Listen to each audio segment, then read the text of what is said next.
Hi, welcome back to the Blessed Bonds podcast. Today we have on Dallas DeVore. And so I just want you to tell us a little bit about yourself. Okay, my name is Dallas, and I'm 10, and I'm currently writing a Bible devotional. And yeah. That's so cool. So I think the fun part about today's interview and talking today is that she's writing a 30-day devotional and I wrote a 30-day devotional. Mm-hmm. I wrote mine 4 years after the age of what you are. Mm-hmm. But it's still so cool how God can use us while we're young. And so that's why I wanted to jump into just why did you want to write this? What made you want to write your devotional? That's hard. Well, the first reason why I started writing it was it was just this thing inside me. Yeah. That made me write it. That was what God was calling me to do. Yeah. I got the little feeling and it started growing and now I'm writing it.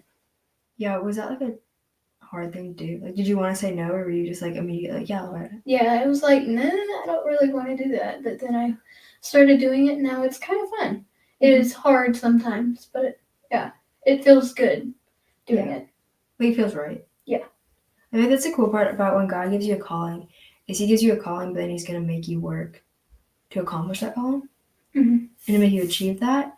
And I think sometimes people forget that, and they think that if God gives them a calling, it's going to be super easy. Mm-hmm. But God didn't say it was going to be easy, but he said he was going to be with you. Yeah. And so I think that's just super cool part about doing things even though you're not 20, 30, all those things, because you have the ability. And when God puts that into your heart and you go forward with it, it's so much better than just okay, cool. Yeah. Do it in 10 years. I'm glad you're doing it now. That's really cool. Okay, so something I wrote down was how did you know God was calling you to do it? That's hard to explain. It's just a feeling. Yeah. That's what I ask a ton of people when we're at masterminds and stuff. That's what I ask. There's not really an answer for it. Yeah. It's you have a feeling or you're thinking about that constantly and you just do it. Yeah. Trent Shelton one time said, he was talking about when God gives you a calling, how you won't be able to turn it off. And I feel like something else he said is he's when your reason's good enough, you won't be able to stop. And the doubt and the fear and all of that won't stop you from accomplishing it because your reason is too good. Mm-hmm. And so what's your reason behind writing it? Who are you writing it to, and why are you writing it for them? I feel like my audience that would be reading it from a month or so from now, when I'm done writing it and published it and everything, I feel like it would be kids my age all the way to adults. Yeah. It's not specifically a 14-year-old. It's anybody who wants to do it, do it. Yeah. Anybody who wants to read it, read it. It's not. And yeah, it's just for everybody. Yeah. Do you think it'll be can you kind of give us an idea of what the format's going to be and how it's going to look? I don't know. Do you have an idea of how you want to set it up? Are there going to be notes? Will there be Yeah, there's going to be little interactions every day. Right now I'm writing a chapter called God Chose You, and I'm on the first page of it right now. And what I have now is you have the devotional part, and then you have a little interaction. Normally I do write a prayer or something, but this one it's what God's plan. You think about what God's plan is, and you write it down, so you can come back to that. That's so cool. Something when I did my book is I loved the notes idea, and some people never use the notes. I've had some people I've never used it, and some people are that's my favorite part about your book. Mm-hmm. And I think that's the cool part is you do what works for you. And they'll either be yes, it's awesome, or they'll be I don't totally need that, but it's cool that's in there. Yeah. And something that I'd heard is when you write your book, you're writing it for yourself 10 years ago, or when you're doing something, you're doing it for yourself 5 years ago or whatever. And so I thought about what like, I don't know if you did this, but when I was writing my book, I was thinking about what my past self would need, and that helped shape, like, my topics. Yeah. Is that kind of how you did it, or how did you, like, pick your topics?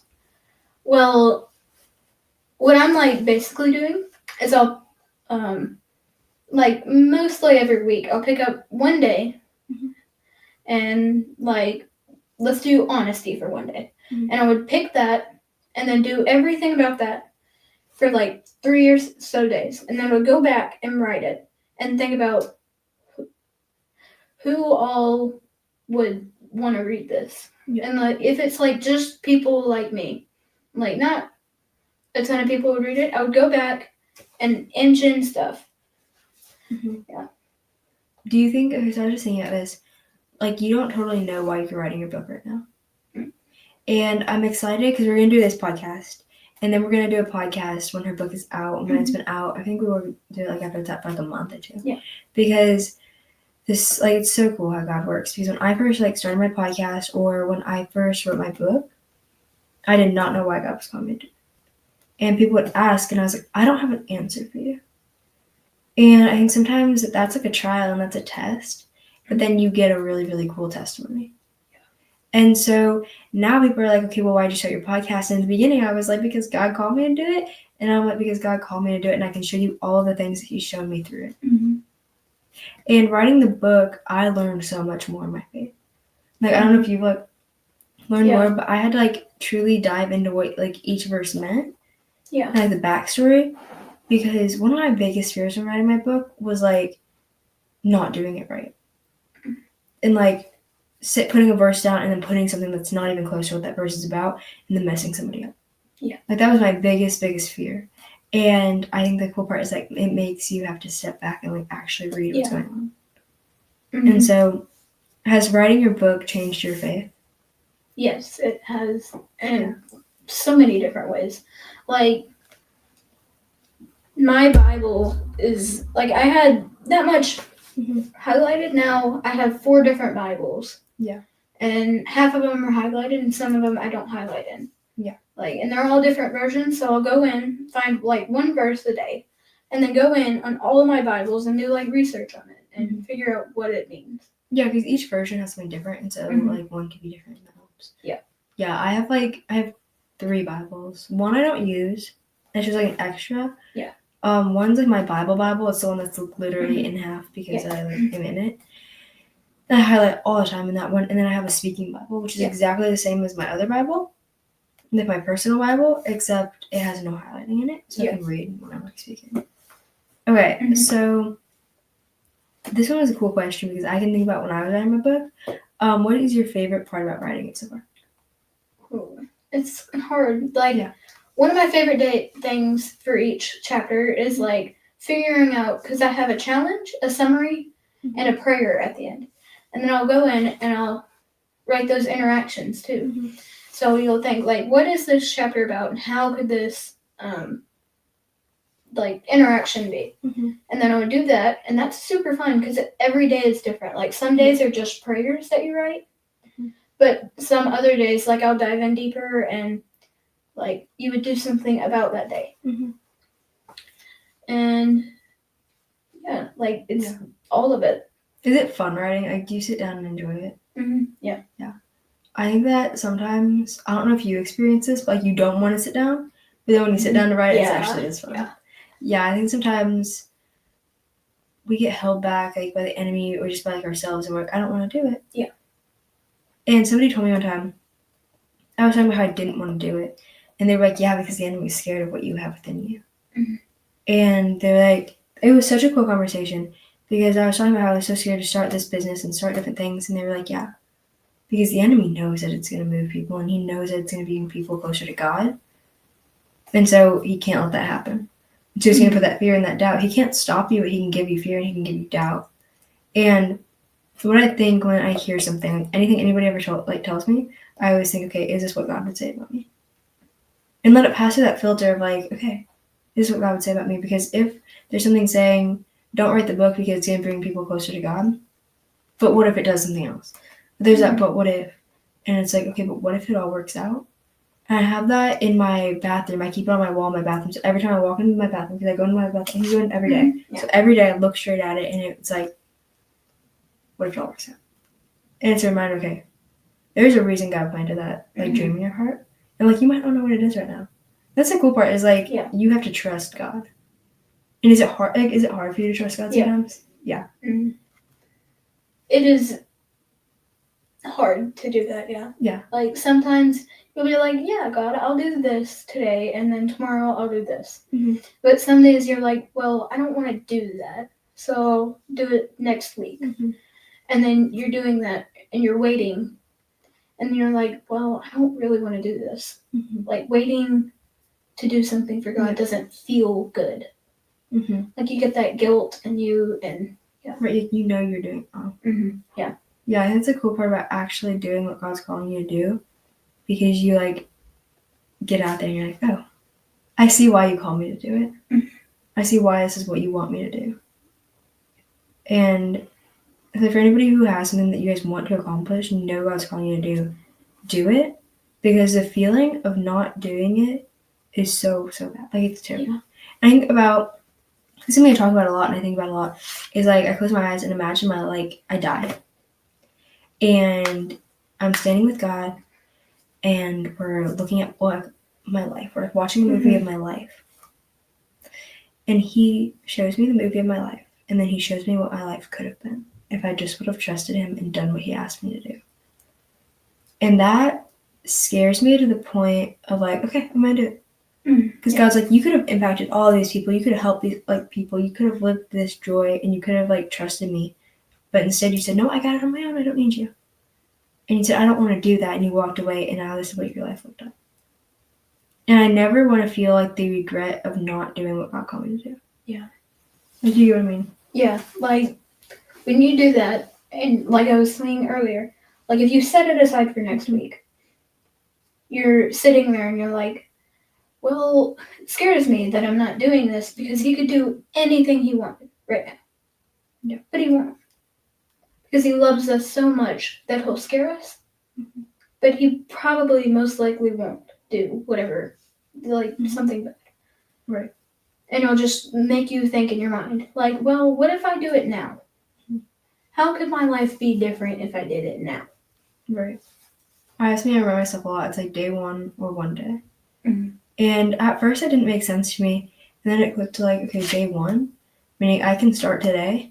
Or I can keep saying one day, I'll do it one day. Mm-hmm. Are you really going to do it one day? Probably not. If you're not willing to do it today, you're not going to do it tomorrow. And that's my reminders when I want to push something tomorrow. I'm are you really going to do it? Because if you're willing to push it tomorrow, then you don't have a good enough reason. And so I remember, okay, why do I want to do this? And someone once told me that next to her desk, she has little notes that people have written her. Mm-hmm. Or reviews or stuff like that from different things she's done, so that she can be reminded that it's worth it and that there's people that need what you have to give. Mm-hmm. Yeah. And so, yeah. I was going to ask, what's the hardest part about writing it? Oh, yeah, that's hard. Yeah. It's hard to answer it because you can look back on the days you've already written. Mm-hmm. And you're like, well, it wasn't that hard, but when I was doing it, it was super hard. So, one of the hardest things is whenever I finish a chapter and I go on to the next one, then I have to sit there and think about all the stuff I could write in it, and then I just have to inch it in. Mm-hmm. It's every day I'll have to think, well, I've already done prayer. Mm-hmm. I've already done honesty. So now what else can I do? And then you would what I do is I'll flip my Bible open into a random page and then read through a few verses on it and see what those say. Mm-hmm. So anything. Or if I don't want to do that and I have already thought about one, I'll sit there and write it all down in one sticky note. Or one card. And I'll just go off of that. Mm-hmm. Yeah, I like to brain dump, and I just write randomly a bunch of different things on a piece of paper, mm-hmm. and then I make it all make sense. And that has helped me the most because it makes sense to me when I have it all written out. And it's not perfect sentences. It's mm-hmm. And there's just scribbles everywhere. And then I look at it, and a story kind of comes together in my mind. And I'm like, okay, got it. And I write it. Mm-hmm. Yeah. For some reason, that helps me. I don't know. Okay, I put this part like, how do you come up with each day's topic? And I kind of feel like you just talked about it a little bit. Mhm. Like, when you, like, what topics have you done so far? Okay, the topics I've done, I'm on day 4, which I started not long ago. So Yeah, that's pretty good. Yeah. So my first day was prayer is powerful, and that talks all about prayer. Mm-hmm. And that was probably one of my favorite ones, right? Yeah. And then day 2 is honesty over lies. Mm-hmm. Day 3 is why pick God, and that one was fun too. Yeah. Because then you could like show all of this stuff into one, and it all makes sense. Mm-hmm. Because it's like a visually different reasons. Yeah. And then the chapter I'm working on now is But God Chose You. Mm-hmm. And it talks about all of the things that we've already been talking about right now. Yeah. Like, well, if you didn't do what God chose you to do, then you're like, well, you feel that guilt. Mm-hmm. And like you would set it aside tomorrow. Mm-hmm. And you won't do it. And then you just keep doing that. And then eventually you just forget about it. Yeah. Because God doesn't want you to do it much. Right. Like, you Mhm. forgot about the purpose. Yeah. And I think that's something I remind myself a lot, and I want you to remember this when you're writing a book, is like, why are you doing it? And that's a hard question to answer sometimes. And I remember there were so many times I sat there on the floor and I just cried. I don't know why, but sitting on the floor and crying is like therapy. And I was just like, God, why? Like, why? And every single time there was this peace, it was like, because somebody needs what you have to say. And I was like, but God, I don't want to tell him. And he was like, then don't tell him, let me tell him. But I'm going to need you. And something I was reading about the other day, it was talking about how we are a vessel of the Holy Spirit. Mm. And this morning, your brother and I were reading in the Bible. I think we were in, like, 1 Peter 2, 24 and 25 or something like that. And it was talking about how we were bought with a price and how God, like how Jesus died for us. Mm. He died so we could live. And there was just, I was reading with that and I was thinking, I don't even know what little rant I was going off on, but what was I talking about before that? I don't even know. But remember that we are a vessel of the Holy Spirit, so we need to do what God has called us to do. Yeah. You don't have to do it all because He's going to speak through you. And I think praying before you write is so, so important. Because sometimes I'm like, God, I don't want to do it, and I don't know what you want me to do, and I get really angry. And I heard somebody tell me the other day, they're like, an angry prayer is still a prayer. And I'm like, God, I don't like this. And He's like, I know. Because discipline's hard. I didn't tell you it was going to be easy. And there's so many like verses about how discipline is hard. But you can't get caught up on it being hard.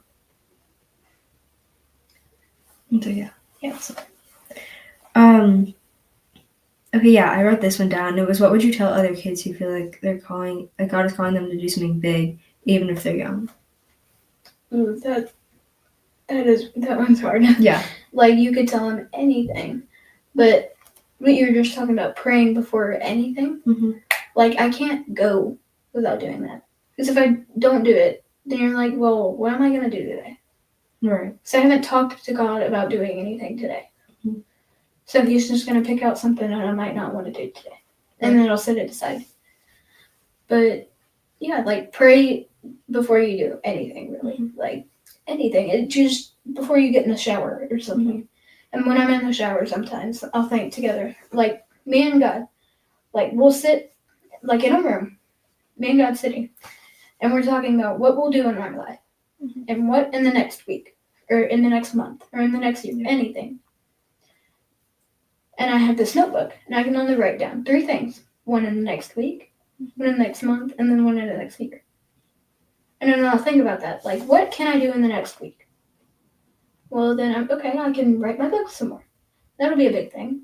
And then month, I can sell my book. And then year, I'll write a new book. Mm-hmm. Mm-hmm. Yeah, I think that talking to God is so fun because you can just like have a cool conversation. My shower time, I love getting in the shower, just sitting in the water and playing worship music. And that's like the time that I feel the most peace. And I'm like, God, I feel you. And I love worshiping and I love like all of that because I think about how heaven's going to be. And that feels so cool. Mm-hmm. And so that's awesome. I wrote down, okay, this was kind of a random one, but what's like the one Bible verse that means so much to you right now? Oh, I have it written down. It's a very random Bible verse, but it's a very good one. It is Psalms 23:6. Yeah. That's my favorite Bible verse ever. Yes. And it says, "Only goodness and faithful love will pursue me and all the days of my life, and I will dwell in the house of the Lord as long as I live." Yeah. Just thinking about that verse, like just the first half of it, that's crazy. Mm-hmm. Just thinking about it. Yeah. Like, I will be here forever. Mm-hmm. Even when I die, Yeah. I'll be in a great place. And you think your death will be terrible half the time. And then you're like, well, I will miss my family, but then I'll see them sometime else. I'm so excited to give God a hug. And Jesus, I'm so excited to run into Jesus' arms and give him a big hug. Yeah. Like, I think about that so much because I love hugs. And I love giving like people hugs, but I'm like, oh, get to give Jesus a hug. Like, that makes me excited. Like, I thought I'm like, kids, I can't wait to get to heaven. Yeah. That's awesome. Yeah, I love that verse. Mine it's been like this for a while, like Jeremiah 29:11. I know that's like a popular verse and people can just say it, but like it has a true meaning to me because every time I think about, God, I don't want to do what you're calling me to do, or when something happens that I don't like, I'm like, why? And he was like, I have good plans for you. I'm like, but I don't like it right now and it's not good right now. And I didn't promise you it was going to be good. Like, all the time, but I promise it's a good plan. I have some more verses highlighted in here. Yeah. My old Bible. This is one of my newer ones. My old Bible, I had it for only 2 years. The whole thing is highlighted. Yeah. Like, you go to church every Sunday and do a Bible study every once in a while, you know, whenever you want. And then you're like, you pick what I do whenever I Bible study. Because I don't really Bible study with people. Yeah. Like, I'll do it up in my room and I'll sit on the floor. Not even my bed. I'll sit on the floor and I'll pray while I'm doing it. Yeah. Like, the whole Bible time, I'm just praying because I'm just talking to God. And, like, one of these verses is Psalms 25:12. Like, that's a random verse too. Yeah. And it says, "Who is this person who fears the Lord? He will show up in a way he should choose." Like, just it's thinking random, about that. Yeah. Like, every Bible verse in this is crazy because you actually get to thinking about it. And then you're like, well, that is insane. Yeah. Because that seems impossible, but God can do anything. Because he can't stop doing it. Because if he does, we would just all die. And then, yeah, it's crazy. Yeah, when I was younger, I think it was like 7 maybe, I used to love like writing songs. It was just, I wrote down words and I would like sing them. And I wrote down something and I look back at it sometimes and like my little self wrote down, sometimes I look at my life and I think about how it's not how I want it to be. And I'd ask God why it's so hard. And he tells me, do you think carrying the cross was easy? Yeah. And I'm like, my 7-year-old self wrote that? Like, it's so cool how God works through people even though you're young. And having faith like a child, like it talks about it in the Bible, because I didn't have a doubt. Like, I wasn't doubting God because that was the only answer in my mind, was God's. Yeah. God's true. That's really cool. Okay. I love this question. It's, when are your devotionals finished? How do you want people to feel after they read it? Oh, that one's hard. There's so many ways. Okay, first, I want them, what I think, like whenever they finish reading it, I want them, because I think of it in a way, like I'm on a walk with God. I'm walking all the way around heaven, or the earth. And once I reach all the way to the other side of the earth where I started, that's when I die. So I'm like walking around the whole earth, and I'm going to all of these places. And then you stop every place you go, and every day, and you pray about one thing. One thing you want God to do. You want to pray about one person, and then your family. That's all. And then I just keep doing it every day. That's good. Okay, the next question I have is that if you could give one piece of advice to someone who wants to start writing, what would it be? That it will be hard, but don't give up. Because then, like you said this earlier, like if you don't do it, think about all of the stuff you could have done. Like, yeah, like if you don't, like you don't even have to write a book. It's if you don't clean your room.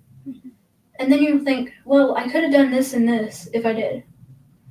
But then you're like, well, now if I did it now, I can't do that. Yeah.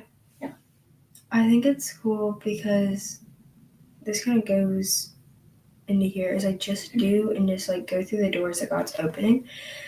And this is weird because we got invited to Mexico like the week before. Oh yeah, I remember that. Y'all weren't supposed to come. We weren't gonna go. And my dad asked me. We were in the car together, and he said, "Do you think you need to go?" And I said, "I don't know how to explain it, but I need to go." Mm-hmm. And he said, "Well, why?" And I said, "I don't know. I can't tell you, but God needs me there." Mm-hmm. And I think it's crazy to look back at that and think I wouldn't have met your family. I wouldn't have met your brother. Mm-hmm. I wouldn't have met you guys. And that just makes me sit there and think, okay. Because I couldn't tell him the reason. And he was like, "Why do you need to go?" And I was like, "Because God needs me there." And he was like, "That doesn't make sense." And I was like, "Yeah, God doesn't make sense all the time. I don't know. He's kind of crazy. It's cool." I was like, "But I need to go." And now I can look at it and be like, I wouldn't have met you guys, and that wasn't part of God's will. Like, he was like, "You're going to meet them, you're going to go there, and you guys are going to be best friends." Mm-hmm. And like, boom. Yeah. And so stepping in, like, when God opened the door to go through it. Mm-hmm. And so that would be like my piece of advice. I'm going to ask one more question, and then we can like wrap up. But what's something you'd want people to learn from you? Wait, did we ask that one already? Learn from your book? Well, learn from your story. Is like what's one thing you want people to learn from your story? My story is crazy because I grew up in Tennessee, and there is nobody there. That has even a business. If they do, it's like a gas station or a restaurant. Yeah. And then you look back, because now I live in Florida, mm-hmm. and it's kind of the same. But, like, the economy is a little bit higher. Mm-hmm. But we were in Texas, and you're like, well, there's all of these people that want to do that. Yeah. And, yeah, like, right now, we're about to move back. Mm-hmm. Because here, there's nobody that in their mind they want to start a business or write a book or anything good like that. They're mostly all old people. I'm not trying to be rude, but like they have already lived their lives and they're just retiring. Or there's younger people that are trying to live their lives, but they don't have the right mindset. Mm-hmm. Like they don't have the same mindset as us. Yeah. So it's, yeah. Yeah, I said to my mom the other day, and we were talking about how, like, different places, there's different, like, people and different mindsets, and I was like, you have to change your environment. Mm-hmm. You have to change your environment. And the people you hang out with, I'm taking psychology right now, and it was talking about the people you hang out with, how you become like them. And that's a scary thought if you hang out mm-hmm. with some bad people. Like, we're all bad people, but when you hang out with people who don't try to model the character of God. I love reading the Bible, and I love getting to know God's character more. Mm-hmm. And I love to go and try to achieve that. Yeah. And I love how we get to be in rooms with people that have that same mindset and that have those same, like, characteristics. And they're chasing after God's approval and not mm-hmm. the world's. Yeah. Because some people are just living for the next paycheck and not living for God. Mm-hmm. And I was talking to your brother about this morning, and I was like, our wallet is God's wallet. Our money is God's wallet. Like, the money you make, you do that for God. And I think that sometimes it's hard to change your environment, but you have to change your own mindset first. I have a poster thing on my wall, and it says, "Change is a door that can only be opened from the inside." And like, you have to truly change who you are before anything else changes. And that's pretty cool. That's pretty scary too. It's like, oh crap, you have to take like initiative and you have to become something. But yeah, I am so excited for us to do our next podcast episode, mm-hmm. and for them to like get to hear about your book and hear all the lives that you've changed through it, because you have no idea how big of like an impact it's gonna make. Yeah. And I remember writing my book and thinking like 2 people are gonna read this. It's gonna be so cool. Mm-hmm. And we've sold hundreds of copies. Yeah. And that's a cool thing. Mm-hmm. And so I want to ask you, we're going to wrap up in a few minutes, but is there anything you want to add to this? Anything you want to share with them? Yeah. Okay. My story is crazy because I'm from Tennessee. Mm-hmm. The small town in Tennessee. Now, we're like 5 hours away from Nashville. Yeah, you were in a small town. Yeah. There was like 500 people. Yeah. That's it. Like, there wasn't very many people like us. Mhm. So then we moved all the way to Texas. And that was heartbreaking because everybody we knew was in Tennessee. Mhm. Nobody lived near. And now we're 17 hours away. But then you look back and you're like, well, look where we're at now. Yeah. And then you compare it to your old self. Mhm. When my mom was in college, she started her business. Mhm. And, like, it did not work for the first few years. Mhm. And then she started getting on calls. And then legacy calls. And then she went to the inner circle stuff. Now she's part of that. No, she's not even in Prime Mover anymore. She's in Inner Circle. Mhm. That was asked by Russell. And now she's a friend with Justin. Mhm. And then you look back and you're like, wow. Yeah. That is crazy. How God, like, it has only been like 10 years. Mhm. We've only been gone from home for 6 years, maybe? Mhm. Not that long. Yeah. Yeah.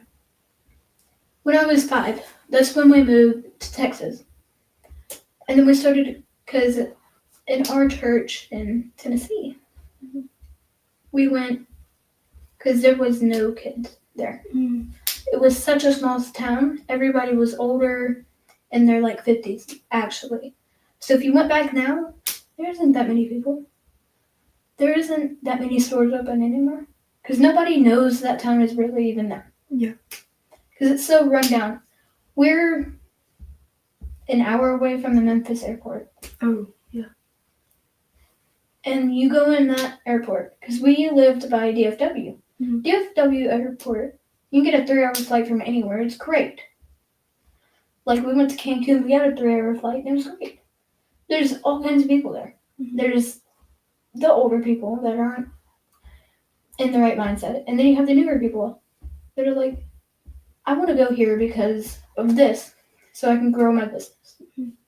But then you're looking at the Memphis airport, and it's not even international anymore. Mhm. Because nobody goes there. And all of the people that do, they're all the older people. They don't have much life to live, so they don't think they can do that. Mhm. So that's why we moved. Well, no.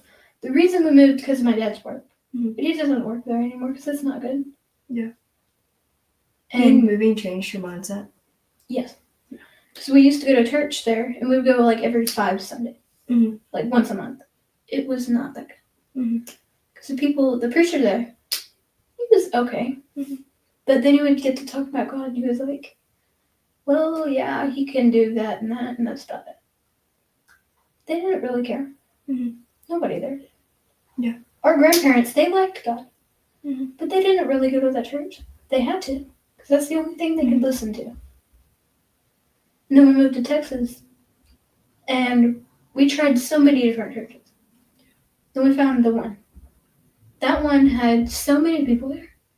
They were crazy. It was crazy. Like, their Awana had about 300 kids each. That's so cool. And then they're like all loving God, and they actually want to do it. And our preacher is crazy because he's funny. He's funny, and he shares his life advice and stuff. Yeah. And he's in his 50s or so he's a little older. Mhm. And he can look back on his life, and he'll get up sometimes. We were at Awana one time, and he would go up sometimes to give like a little prayer or something. And then he would go back and show, like, we had a big projector screen, like up in the back, like this. And then that he couldn't see it. Yeah. So he didn't really know what they were showing, and it was fun. Because he would look back and he was like, wait, am I supposed to be talking about that? And then he would start talking about that, and he would be like, well, yeah. Yeah. And he loved God. Mhm. And then now we're here. We can't find a church like that. Mhm. Like, we had so many friends there. Yeah. We loved it. It was just our town. It wasn't a good town, like, that we wanted to be in. We're probably going to still go back there to that church. And I want to get, like, that's where I want to be getting married at. Because it's beautiful, and there's cows by it. There's cows everywhere in Texas. Yeah. And it's cool. Yeah. But now we're here and we can't find a church. Because all of those people don't really follow, because they're older. Right, and it's cool when you can find a place that they don't just talk about God, but they know God. Yeah. And so, yeah, that'd be really cool. Yeah. Okay, I have a few different pieces of advice. Okay, first, if you're being an author, if you want to be an author or anything like that, you want to start a business. Because my brother has tried. He is type 1 diabetic, so he tried to do a business like that. Mm-hmm. That's not what God called him to do, so he didn't go in with it all the way. Right. But on the other hand, my mom has a business, and she's had it for like 10 years, and it's doing okay. Yeah. It's not the best as it could be, but it's an actual business. Mm-hmm. So, like, if you ever wanted to do something like that, I'm not telling you have to. Mm-hmm. You don't have to do anything. Yeah. You can keep living in the small town, talking to the same people. Mm-hmm. It's just, if I could go back to where I was like 5, when we were living in that one town, Mm-hmm. I would want to spread the word of God. Mm-hmm. But I didn't, because we didn't go to church. I didn't know God. I didn't get baptized until like last year. Mm-hmm. I didn't know God enough to do it. Yeah. Like, I followed him, and I would say that every day, but I wasn't encouraged enough to do it. Yeah, I think that what you're coming to there is get uncomfortable. Mm-hmm. And I get to speak about that in January is getting out of your comfort zone and get uncomfortable because God didn't need you to be comfortable. If he wanted you to be comfortable, then you'd be sitting there with no dreams, nothing but in kid school. But get uncomfortable because what he needs you to do is on the other side of what you're comfortable with. And like, if you know it's wrong, then don't do it. But if you can feel God calling you to do something, be like, that's uncomfortable and that's not normal for me, then I don't want to do it. No. You better do it. And so, yeah. That's what go for minutes. Do you want to say anything real quick? Sure. Yeah, we've talked about like everything. Yeah. Like, I have a whole book filled with notes, and I only got through like half of it because we stayed on subjects for something. And that's good. Yeah. Like, I feel like if you just go and say like, yeah, I know God, but you don't open the Bible, you don't go to church, and that's one of the things that like I don't like in people, but I still like those people. Like, they say they know God, but then they'll like talk about a Bible verse, and it's the complete opposite of it. Yeah. So, like, if you want to follow God, you don't have to. Because he'll still do stuff for you. It might not be as good, but he'll still do stuff. And he still loves you enough to do that. But if you do want to follow him and you don't have anybody in that town or the city or anywhere you live, you could live in a small town like us, or you could live anywhere. And you could be those right mindset people. And you want to be. So everybody wants to be. Because the Holy Spirit, it'll go around. Like, this is what I am. It's flying around, and it'll tap people on the shoulder. Mm-hmm. Those are the people that want to spread the word of God. Yeah. But they're too scared to be. Mm-hmm. And then it'll go around and hug the people that follow God. And then the people that don't, it just passes them. Because it doesn't, well, it will tap them. Like, and then, yeah, like, it's like at different levels. Mm-hmm. Yeah. So if you want to follow God, do it. Mm-hmm. It doesn't matter if nobody does in your town. You can spread the word. Start a church. Mm-hmm. Like, that's what we've been wanting to do. Yeah. We might not want to do it for a while because we haven't found a town we like. Yeah. But if you wanted to, do it. Yeah. Like, the fear and the guilt and all this stuff that's holding you back, it doesn't matter if you start it. Yeah. Because then you're like, well, I've already gotten done with half of it. Mm-hmm. Why would I stop? Is that just erases that? And if I want to do it again, I have to restart. Mm-hmm. Don't stop doing it. Yeah. Like, here, I've tried to stop like 15 different times writing my book. Yeah. And then I'll be laying down in bed at night. So that's when I just brain dump everything. Yeah. And I'll be sitting there. Normally I have my Bible by me and a notebook. So if I have any ideas, I'll just write them down. Mm-hmm. I have like 15 different notebooks. Yeah. And a lot of them are already thrown away because they had so much stuff in them. Mm-hmm. Like, this one has all kinds of stuff in it. It has stuff from Inner Circle or anything. Mm-hmm. Yeah. So the biggest piece of advice I can give is don't stop doing what God's called you to do. Yeah. Don't stop doing it. Because if you stop, you're going to restart and be like, well, now I don't want to do it anymore. Yeah. Because I already know I can't do it. Yeah, just do it. Yeah. Awesome. That's all we have for today. Mhm. But thank you guys for listening, and have a good day.